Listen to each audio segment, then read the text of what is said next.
Tahija, we're very fortunate that you'll be leading this trip to the former Yugoslavia as our cultural specialist.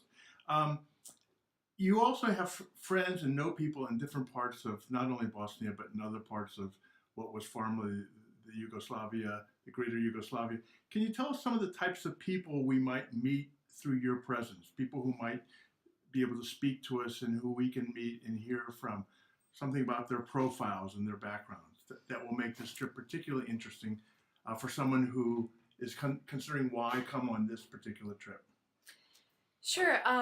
So I'm hoping we'll get to meet some interesting people that will range from what is important to me that people get to know different personalities and really get to know people from the area. So we'll hopefully speak to scholars who are very familiar with the history of the area, some of the religious scholars as well, some of the journalists who are engaged with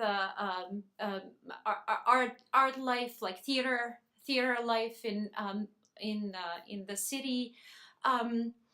And what I'm hoping to do also is that if we can have a very ad hoc conversations with the people on the street or as we meet them and get to know everyday people, that's always the best part, to get to know the Right, region. those are also some of the nicest. Yes, yeah, exactly. Now I see some very nice art on the wall behind. Are any of these Balkan?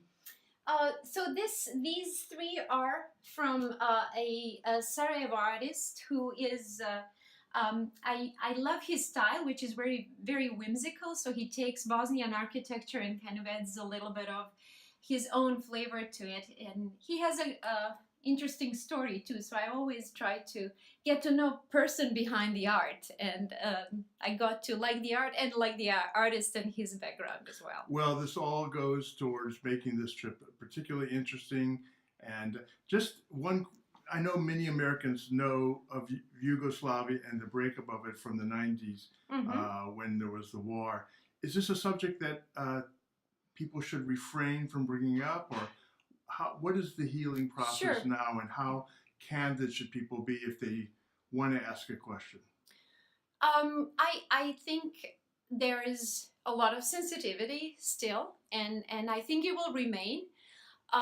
What is important is to understand the context of we'll be moving from a small country to another, to the context that we're in.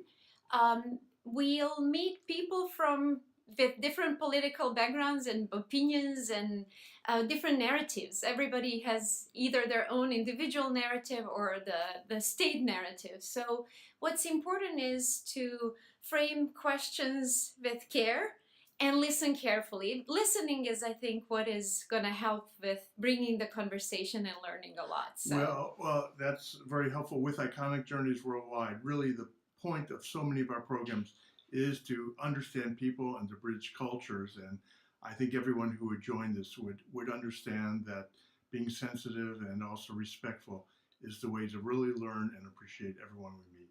So thank you again. We're looking forward to having you lead this very special tour. Thank you.